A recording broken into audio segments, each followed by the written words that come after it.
کی گنجائش ہی نہیں ہے کہ وہ محمد الرسول اللہ صلی اللہ علیہ وسلم کے قریب آ جائے۔ اللہ کے نبی صلی اللہ علیہ وسلم فرماتے ہیں صحیح حدیث کہ اللہ سبحانہ و تعالی نے ہر بندے کے ساتھ، ہر انسان کے ساتھ ایک شیطان مقرر کیا ہے، جن مقرر کیا ہے جو اس کو برائی کا حکم دیتا ہے۔ تو صحابہ کرام نے سوال کیا، اللہ کے نبی صلی اللہ علیہ وسلم آپ صلی اللہ علیہ وسلم فرماتے ہیں ہاں میرے ساتھ بھی ہے، لیکن وہ میرا مطیع بن چکا ہے، اللہ سبحانہ و تعالیٰ نے مجھے اس کے شر سے محفوظ کر دیا ہے، اب مجھے وہ برائی کا حکم نہیں دے سکتا۔ اسی لیے نبوت سے پہلے جو 40 سال تھے، آپ صلی اللہ علیہ وسلم نے کفار مکہ سے کہا کہ لبثت فیکم عمرا کیف وجدتمونی، حالانکہ یہ چیلنج بڑا مشکل ہے کہ کفار میں رہ کر، بتوں کے جو پجاری تھے ان میں رہ کر اتنی صاف اور شفاف زندگی کہ جس میں کوئی گناہ نہیں ہے۔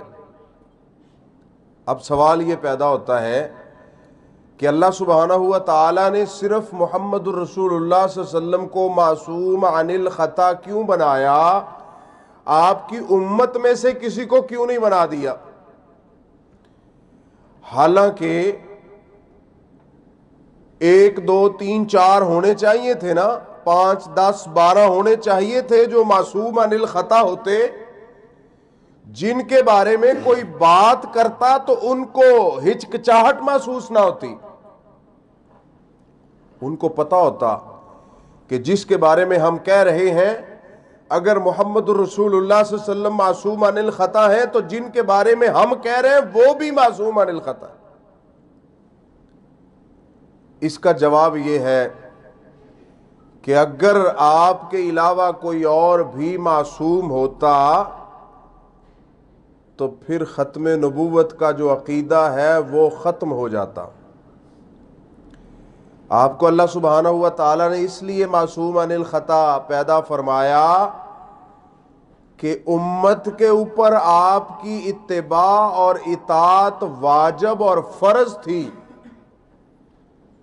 تو اگر امت کے اوپر آپ کی اتباع فرض تھی تو آپ سے کوئی غلطی ہو جاتی اور جو اتباع کرنے والے ہیں وہ بھی غلطی کی اتباع کر لیتے تو پھر یہ جائز نہیں تھا۔ اس لیے محمد رسول اللہ صلی اللہ علیہ وسلم معصوم عن الخطا ہیں، آپ کی ہر حال میں اتباع کی جائے گی، آپ کے سوا کوئی ایسی ذات نہیں ہے کہ جو غلطی سے پاک ہو، ہر بشر سے غلطی ہو سکتی ہے، اگر نہیں ہو سکتی تو محمد الرسول اللہ صلی اللہ علیہ وسلم سے نہیں ہو سکتی۔ تو میں نے جو آپ کے سامنے آیت پڑھی ہے، اللہ سبحانہ ہوا تعالیٰ فرماتے ہیں وَمَنْ أَحْسَنُ قَوْلًا مِمَّنْ دَعَا إِلَى اللَّهِ، اس سے بہتر کس کی بات ہو سکتی ہے؟ کون اس سے بڑھ کر اچھا ہو سکتا ہے بات کے اعتبار سے کہ ممن دعا الی اللہ، جو رب کی طرف بلا رہا ہے، جو لوگوں کو اللہ کی طرف دعوت دے رہا ہے، لوگوں کو دین کی طرف دعوت دے رہا ہے۔ شخصیات کی طرف دعوت دینے والے تو بڑے بڑے ہیں، شہروں کی طرف دعوت دینے والے تو بڑے بڑے ہیں، کائنات کی تاریخیں بڑی پڑی ہیں، کائنات کی ہسٹریاں بڑی پڑی ہیں، وہ لوگوں کے فضائل، لوگوں کے مناقب بیان کر کر کے اللہ کے بندوں کو رب بنا دیا، اللہ کے بندوں کو نبی بنا دیا، اللہ کے بندوں کو رب کے مقابلے میں کھڑا کر دیا۔ جو صفات اللہ کی تھی وہ بندوں میں لے آئے، جو اللہ کا علم تھا وہ بندوں میں لے آئے، جو محمد الرسول اللہ صلی اللہ علیہ وسلم کی شان تھی، جو آپ کی شیان شان تھا، وہ اللہ کے دوسرے بندوں کو لا کے آپ کے مقابلے میں کھڑا کر دیا۔ یہ تو کائنات میں بڑی بڑی ہسٹریاں پڑی ہیں، لیکن اللہ سبحانہ ہوا تعالیٰ فرماتے ہیں سب سے اچھا، سب سے اعلیٰ وہ بندہ ہے، اس کی بات ہے جو اللہ اور اس کے رسول کی طرف لوگوں کو بلا رہا ہے۔ آج ہمارا موضوع ہے مدینہ اور اس کی اذان، چونکہ اذان اللہ کی طرف بلانا ہے، توحید بھی اللہ کی طرف بلانا ہے، شریعت کی قرآن و سنت کی دعوت دینا بھی اللہ کی طرف بلانا ہے۔ تو اس لیے میں آپ کو یہ بتانا چاہتا ہوں کہ قرآن میں اللہ سبحانہ ہوا تعالیٰ فرماتے ہیں کہ سب سے اعلیٰ بات، سب سے سچی اور کھری بات اس بندے کی ہے جو لوگوں کو کس طرف بلا رہا ہے؟ اللہ کی طرف۔ یہ ضروری ہے، یہ فرض ہے۔ اللہ نے اس فریضے کو ادا کرنے کے لیے اپنے نبیوں کو مبعوث فرمایا۔ کسی بندے کی فضیلت بیان نہ کی جائے گی تو کوئی مسئلہ نہیں ہے، لیکن اللہ سبحانہ ہوا تعالیٰ کی فضیلت اور رب کی طرف بلانا یہ فرض ہے۔ محمد الرسول اللہ صلی اللہ علیہ وسلم کی فضیلت اور آپ کی نبوت اور رسالت کی طرف لوگوں کو بلانا، آپ کی معصومیت کی طرف بلانا یہ فرض ہے ہمارے اوپر۔ اب اذان کے بارے میں اس امت میں بے شمار اشکالات پائے جاتے ہیں اور پیدا ہوئے ہیں، تو اس کے بارے میں آج آپ کے ساتھ گفتگو کروں گا صحیح قرآن و سنت کی روشنی میں، چونکہ یہ اذان ایک بہت بڑا اہم اعلان ہے جس کے اندر اللہ سبحانہ ہوا تعالیٰ کی بڑائی، اللہ کی ذات کی گواہی، محمد الرسول اللہ صلی اللہ علیہ وسلم کی ذات کی گواہی، اور اس کے ساتھ ساتھ بندوں کو کامیابی کی طرف بلانا، کامرانی کی طرف بلانا، یہ ایک بہت بڑی دعوت ہے۔ اسی لیے اللہ کے رسول صلی اللہ علیہ وسلم فرماتے ہیں، صحیح مسلم حدیث نمبر 387 اور سنن ابن ماجہ حدیث نمبر 525، ان معاویہ رضی اللہ تعالی عنہ قال سمعت رسول اللہ صلی اللہ علیہ وسلم المؤذنون اطول الناس اعناقا یوم القیامہ۔ اللہ کے نبی صلی اللہ علیہ وسلم فرماتے ہیں میری امت کے جو مؤذن ہیں کل قیامت کے دن ان کی گردنیں لمبی ہوں گی۔ اللہ سبحانہ ہوا تعالیٰ کی عدالت میں اللہ نے ان کو یہ مقام اور مرتبہ دیا ہوگا چونکہ یہ حق کی طرف لوگوں کو دعوت دیتے رہے۔ وہ بھی تو بدبخت ہوں گے کہ جن کے بارے میں ہے کہ متکبر لوگ جو دنیا میں تکبر کرتے تھے وہ اللہ کی عدالت میں پیش ہوں گے تو ان کی جو جسامت ہے وہ ایسے ہوگی جیسے چیونٹیاں ہوتی ہیں، لوگ ان کو روندیں گے۔ اتنی ذلت، اتنی حقارت کیوں ملی کہ وہ دنیا میں بڑے بنتے تھے۔ جو دنیا میں بڑے وہ آخرت میں چھوٹے، اور جو دنیا میں چھوٹے وہ آخرت میں بڑے۔ اس لیے ہم زندگی گزاریں ناچیز ہو کر، کوئی ہم سے تنگ نہ ہو، کوئی ہم سے پریشان نہ ہو۔ اللہ کے نبی صلی اللہ علیہ وسلم فرماتے ہیں اطول الناس اعناقا، سب سے بڑی ان کی گردنیں ہوں گی۔ اللہ سبحانہ ہوا تعالیٰ نے ان کو یہ شان اور مقام دیا ہوگا کہ یہ لوگوں کو اللہ کی طرف بلاتے تھے۔ اور یہ کتنا افضل عمل ہے، اس کی شان سن لیں۔ چونکہ ہمارے ادھر ہانگ کانگ میں ہمارے اکثر بھائی اپنے کام پہ ہوتے ہیں اور ادھر ہی نماز پڑھتے ہیں۔ اللہ کے نبی صلی اللہ علیہ وسلم کی حدیث سنن نبی داؤد حدیث نمبر 1203، ایک بندہ اکیلا ہے جس جگہ پہ بھی ہے، نماز کا ٹائم ہوا تو اس نے کیا کیا، یؤذن بالصلاۃ ویصلی فیقول اللہ عز وجل انظروا الی عبدی۔ اللہ سبحانہ ہوا تعالیٰ فرماتے ہیں یہ اکیلا ہے، اس اکیلے نے اذان پڑھی،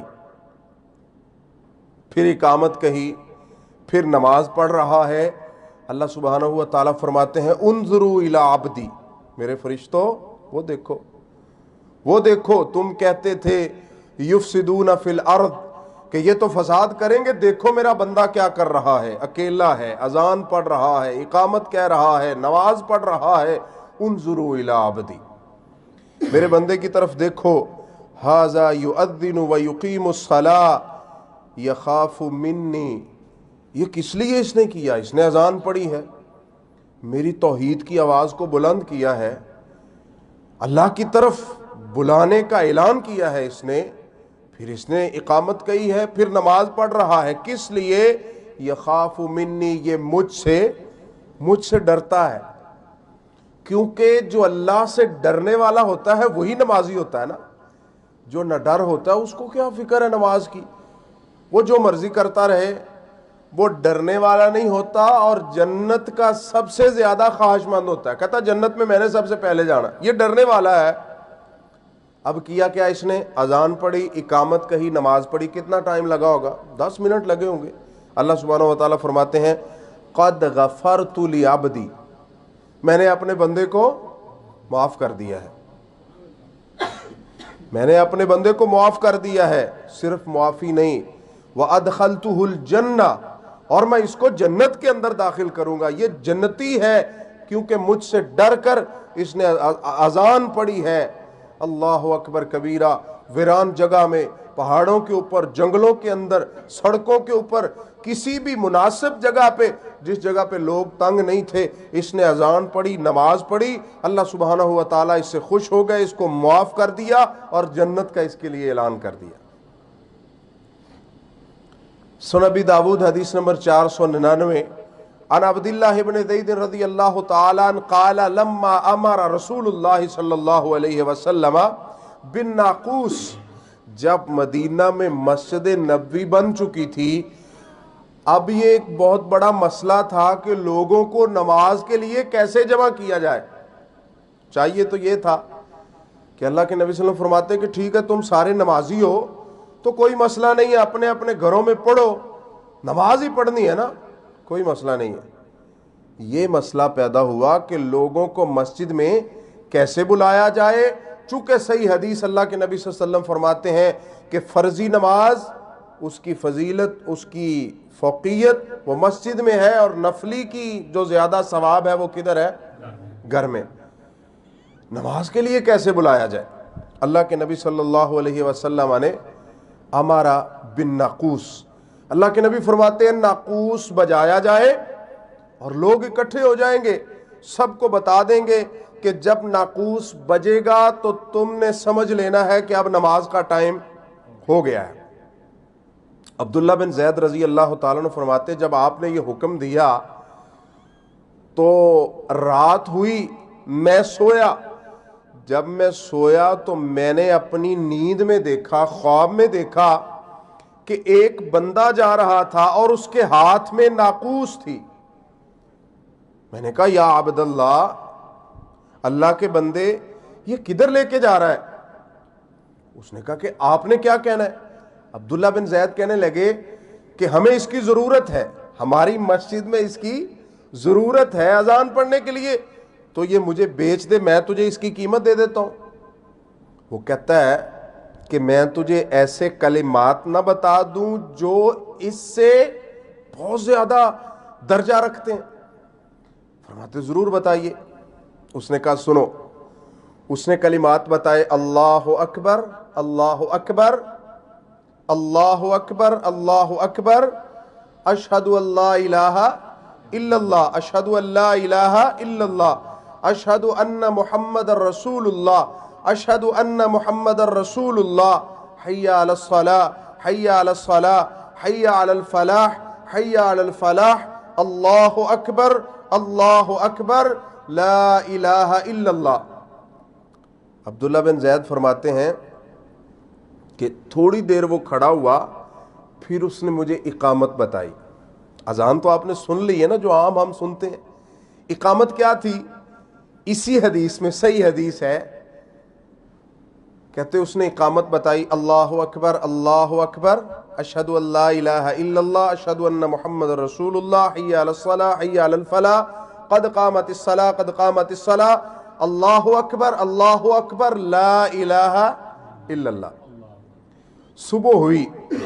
یہ مدینہ کی اذان میں آپ کو بتا رہا ہوں صحیح حدیث کی روشنی میں, یہ کوئی دوسری اذان نہیں ہے, مدینہ کی رجسٹرڈ اذان ہے جو سب سے پہلے مدینہ میں پڑھی گئی. اللہ کے نبی صلی اللہ علیہ وسلم کے پاس دوڑے ہوئے آئے, صبح ہوئی تو اللہ کے نبی صلی اللہ علیہ وسلم کو بتاتے کہ میں نے رات یہ کلمات سیکھے ہیں اور آپ کو سنائے. اللہ کے نبی صلی اللہ علیہ وسلم فرماتے قال نبی صلی اللہ علیہ وسلم انہا لرؤیا حق انشاءاللہ تعالی, عبداللہ یہ تیری جو خواب ہے یہ برحق ہے, یہ سچی ہے، یہ اللہ نے ہمیں ناقوس سے بچایا ہے اور اللہ نے ہمیں خالص دعوت دینے کے لیے اذان دے دی ہے۔ اچھا اب ایسے کرو، بلال کو بلاؤ۔ حضرت بلال کو بلایا۔ اللہ کے نبی صلی اللہ علیہ وسلم فرماتے ہیں فقم مع بلال، آپ بلال کے ساتھ کھڑے ہو جائیں۔ وہ سریلی اور پیاری آواز والے تھے۔ اللہ کے نبی صلی اللہ علیہ وسلم فرماتے ہیں بلال کے ساتھ کھڑے ہو جاؤ۔ عبداللہ بن زید اور حضرت بلال رضی اللہ تعالیٰ دونوں کھڑے ہوئے۔ اللہ کے نبی صلی اللہ علیہ وسلم فرماتے ہیں عبداللہ بن زید پہلے تم پڑھو، بلال کو پڑھاؤ اور پھر یہ بلند آواز اور سریلی آواز سے مدینہ والوں کو بلائیں گے۔ اب عبداللہ بن زید رضی اللہ تعالیٰ نے اذان شروع کی، حضرت بلال کو پڑھانے لگے اور وہ پھر اونچی آواز سے اذان پڑھنے لگے۔ کیسے شروع کی؟ الصلاۃ والسلام علیکہ، ایسے نہیں کی، ایسے نہیں کی۔ شروع کیسے کی؟ اللہ اکبر اللہ اکبر، یہ صحیح حدیث ہے۔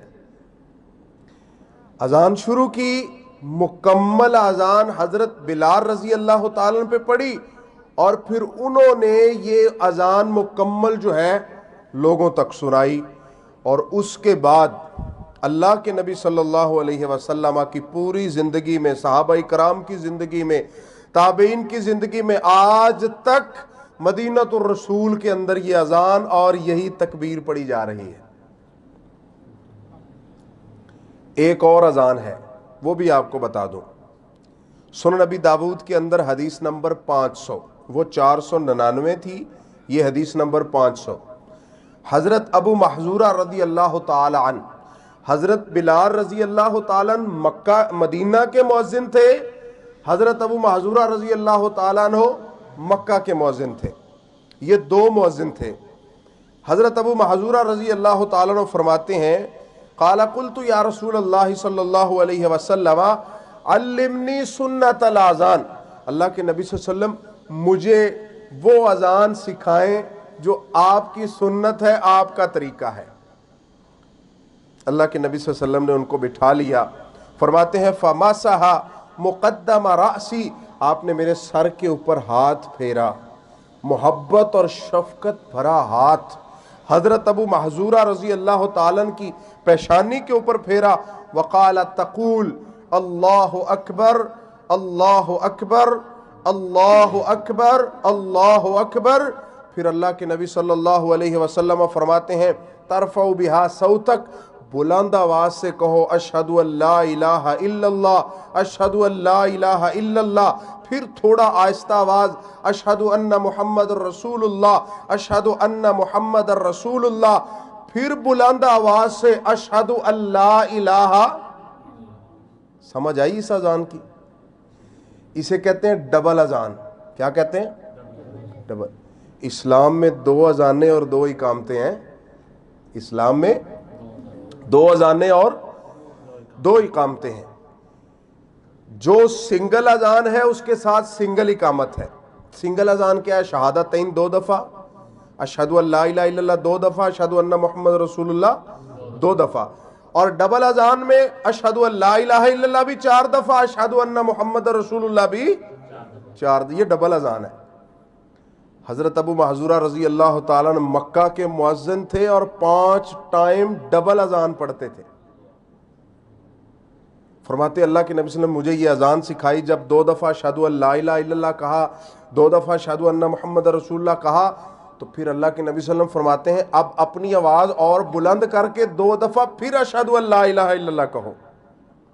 پھر کہا، پھر اس کے بعد اشہد ان محمد رسول اللہ کہا 2 دفعہ، یعنی پھر یہ 4 دفعہ ہو گیا۔ پھر حی علی الصلاۃ 2 دفعہ، حی علی الفلاح 2 دفعہ، اللہ اکبر لا الہ الا اللہ۔ یہ مکہ میں حضرت ابو محذورہ رضی اللہ تعالیٰ نے یہ اذان پڑھتے تھے۔ اور اس کے ساتھ اقامت کون سی تھی؟ ڈبل، اللہ اکبر اللہ اکبر اللہ اکبر اللہ اکبر، اشہد ان لا الہ الا اللہ اشہد ان لا الہ الا اللہ اشہد ان محمد رسول اللہ اشہد ان محمد رسول۔ اب ہمارے مسلمانوں کی پتہ کیا حالت ہے؟ وہ ڈبل اذان کے خلاف ہیں اور سنگل اقامت کے خلاف ہیں۔ اور میں یہ سوچتا ہوں کہ کس لیے خلاف ہیں. دیکھیں ہمارے مرکز میں ڈبل اذان پڑھیں سنت ہے، ڈبل اقامت پڑھیں سنت ہے، سنگل اذان پڑھیں سنت ہے، سنگل اقامت کہیں، اس میں کون سا حرج ہے؟ مجھے ایک عالم دین ملے پاکستان میں، تو وہ مجھ پہ اعتراض کرنے لگے کہ جیسے شیعہ نے اذان اپنی بڑھا لی ہے نا، ایسے تم نے بھی بڑھا لی، تم نے بھی اضافہ کر لیا ہے، تمہاری کون سی کوئی چیز کم ہے ان سے؟ میں نے کہا اللہ کے بندے، جس کتاب میں جس حدیث میں آپ کی پڑھنے والی جو آپ پڑھتے وہ اذان ہے، اس سے آگے والی دوسری اذان ہے. کہتا اچھا مجھے اس کا پتہ نہیں تھا. اور اب یہی حالت ہے کہ ہمارے اکثر بھائیوں کو اس کا پتہ نہیں ہے. اور چونکہ اکثر ہماری مسجدوں میں جو امام ہوتے ہیں نا، وہ جو قراء کرام ہے نا، سادہ جنہوں نے قرات کی ہے، حفظ کیا ہے، وہ امام ہوتے ہیں.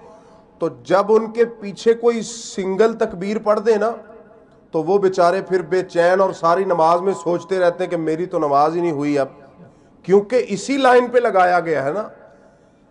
تو اس لیے اس میں کوئی ایسی پریشان ہونے والی ضرورت نہیں ہے. اذان ڈبل ہو سنگل ہو، اقامت ڈبل ہو سنگل ہو، دونوں جائز ہیں، کوئی مسئلہ نہیں ہے اس میں. اگر مقتدی نہیں پڑھ سکتا اقامت تو امام پڑھ لے، کوئی مسئلہ نہیں ہے. بلکہ اللہ کے نبی صلی اللہ علیہ وسلم کی صحیح حدیث، آپ صلی اللہ علیہ وسلم نماز پڑھ رہے اور ایک صحابی نے ان کے ساتھ نماز جوائن کی، تکبیر پڑھی نہیں، آپ نماز پڑھ رہے، اس میں اختلاف والی کون سی بات ہے؟ صرف کرنے والا کیا کام ہے کہ قرآن و سنت کو سمجھیں تو یہ سارے مسئلے حل ہو جائیں گے. جب ہم قرآن و سنت کو سمجھیں گے نہیں تو پھر ایک ادھر کھینچے گا، دوسرا ادھر کھینچے گا، وہ کہے گا یہ ٹھیک وہ غلط. اب ایک بندہ ہے، دو حدیث ہیں، دونوں سنت ہیں، ایک مکہ میں ہے ایک مدینہ میں ہے، ایک کے حق میں ہے دوسری کے خلاف ہے، یہ تو کوئی بات نہ ہوئی.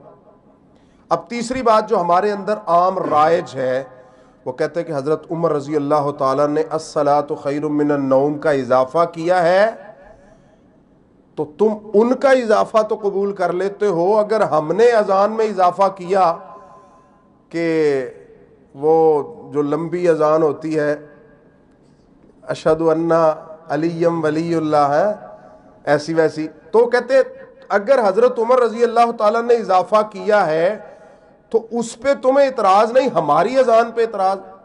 تو یہ حضرت عمر رضی اللہ تعالیٰ نے اضافہ نہیں کیا. سنن نبی داود کے اندر حدیث نمبر 502، حضرت ابو محذورہ رضی اللہ تعالیٰ عنہ فرماتے ہیں کہ جب اللہ کے نبی صلی اللہ علیہ وسلم مجھے اذان سکھا رہے تھے تو آپ صلی اللہ علیہ وسلم نے فرمایا کہ جب تو فجر کی اذان پڑھے گا، صبح کی اذان پڑھے گا، تو پھر تو اس میں اضافہ کرے گا الصلاۃ خیر من النوم، پھر اس کا اضافہ ہوگا.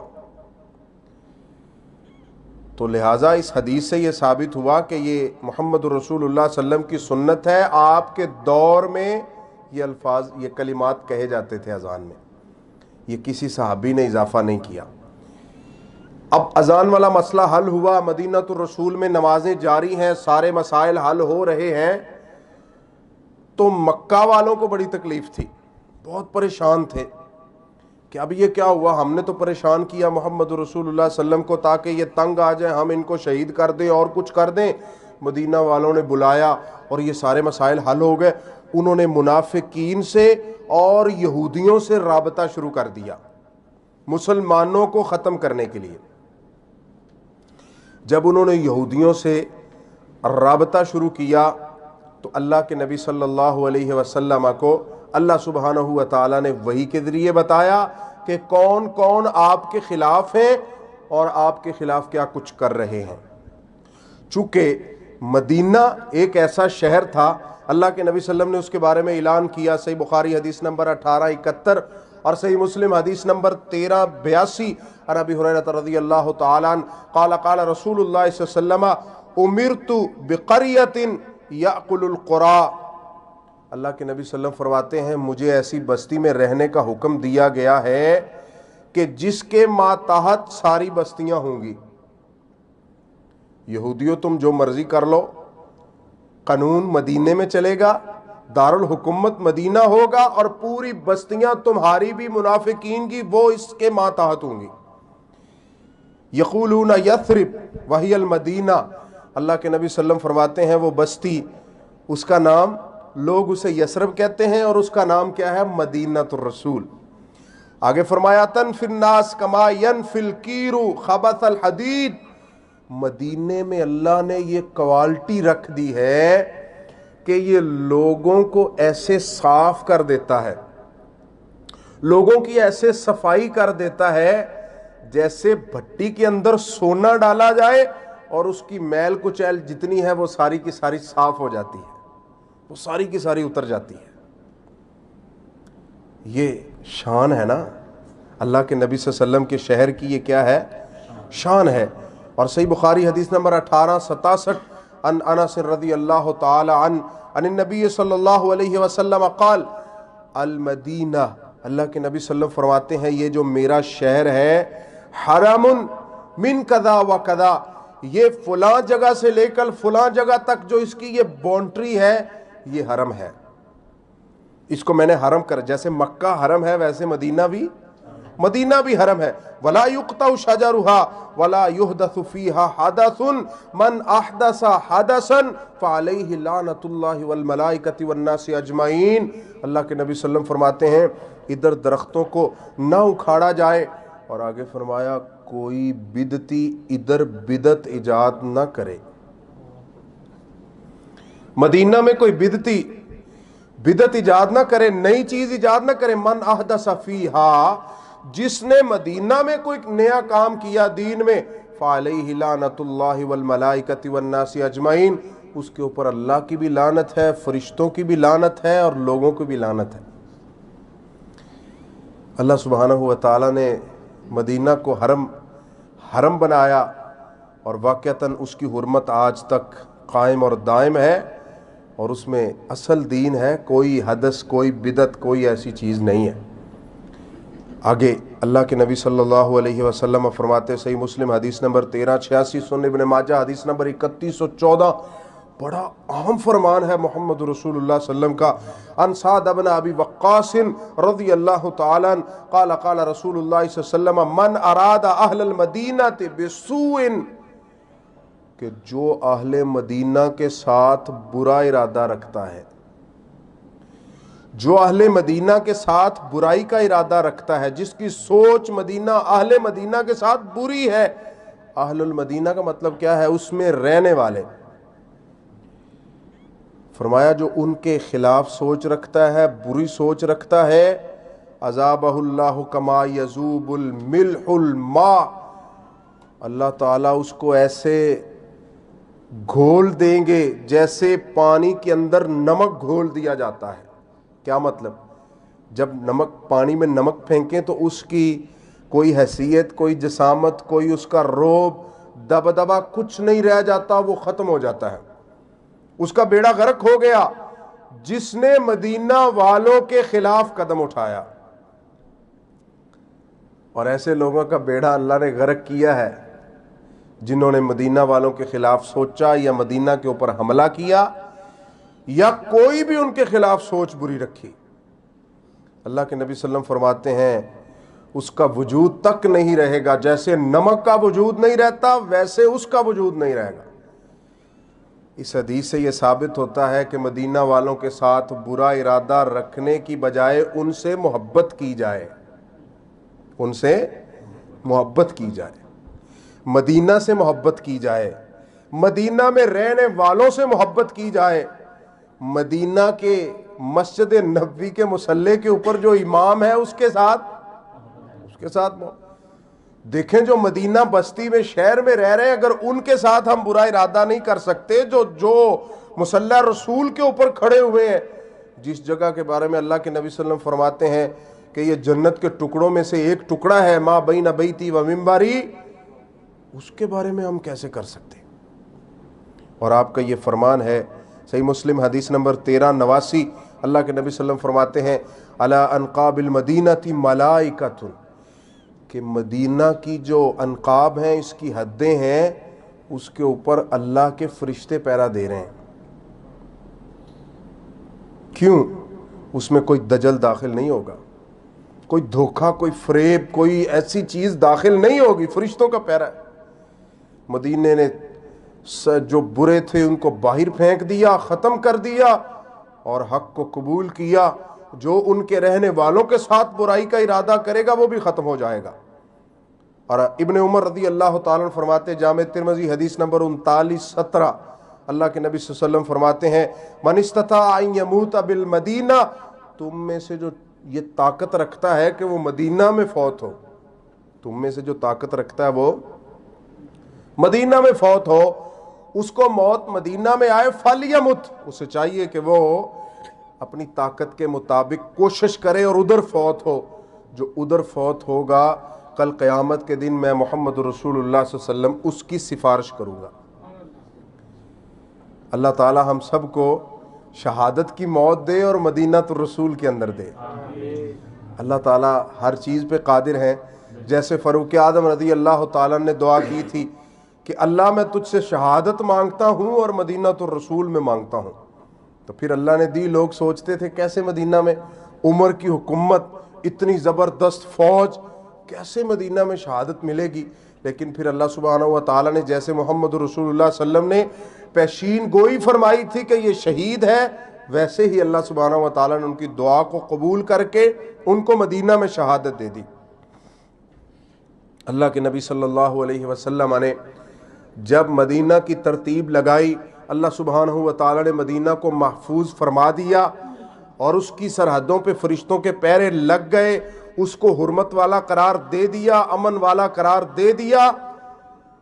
اب مکہ سے لے کر آج تک مسلمان ظلم و ستم میں پستے آئے، چونکہ مکی زندگی تھی نا، اللہ سبحانہ و تعالیٰ نے روکا ہوا تھا کہ کسی کے خلاف لڑنا نہیں، کسی کے خلاف کچھ کرنا نہیں۔ مکی زندگی تھی نا، جیسے ہماری بھی مکی زندگی ہے نا، ہماری بھی سیم ہی ہے۔ دعا کریں، ہم کوشش کریں لوگوں کا عقیدہ ٹھیک ہو، لوگ دین پہ آئیں، کامیاب ہو جائیں، انشاءاللہ ہماری کامیابی اسی میں ہے۔ آج تک اللہ سبحانہ و تعالیٰ نے روکا ہوا تھا۔ یہ میں نے مکی زندگی اس لیے کہا پریشان نہ ہو جانا، چونکہ ہمارا ادھر، ہم تو جو ادھر کا قانون ہے اس کے مطابق رہ رہے ہیں نا، تو ہم دین کو فالو کریں گے، دین کی دعوت دیں گے انشاءاللہ، اس کے اوپر کوئی پابندی کسی قسم کی الحمدللہ نہیں ہے۔ سارے بھائی یہ کوشش کریں کہ ہم زیادہ سے زیادہ لوگوں تک دین پہنچا دیں، انشاءاللہ کریں گے نا سارے بھائی۔ تو آج پھر اللہ سبحانہ و تعالیٰ نے جب یہ ساری ترتیب بن گئی، مدینہ حرمت والا بن گیا، اور مسلمانوں نے اپنے جو سٹینڈ لے لیا، سب کچھ گھر وغیرہ ہر چیز، مسجد ہر چیز اس کی ترتیب بن گئی، تو سورہ الحج سورہ نمبر 22 آیت نمبر 39 میں پھر اللہ سبحانہ و تعالیٰ نے حضرت جبریل کو اتارا، اذن للذین یقاتلون بانہم ظلموا، جو آج تمہیں اجازت، آج مکی زندگی ختم ہوئی اور مدنی زندگی آج کے بعد شروع ہوئی۔ پکڑ لو آج ان کو، جنہوں نے تمہارے اوپر ظلم کیا، تمہیں نکالا اور طرح طرح کی تکلیفیں دیتے رہے، ٹھیک ہے، آج اللہ سبحانہ و تعالیٰ تمہیں اجازت دے رہے ہیں۔ اب وہ اجازت کیسے دی، اس کے اوپر محمد رسول اللہ صلی اللہ علیہ وسلم نے عمل کیسے کیا، یہ انشاءاللہ آئندہ پروگرام، اب تو رمضان شروع ہونے والا ہے، رمضان المبارک کے بعد انشاءاللہ ہم کریں گے۔ اللہ سبحانہ و تعالیٰ ہم سب کو سیرت النبی صلی اللہ علیہ وسلم سننے کی اور پھر اس کے اوپر عمل کرنے کی توفیق عطا فرمائے، چونکہ اصل یہی زندگی ہے کہ ہم اللہ کے رسول صلی اللہ علیہ وسلم کی زندگی کے مطابق زندگی بنا لیں۔ اقول قولی ھذا آخر دعوایا ان الحمد للہ رب العالمین۔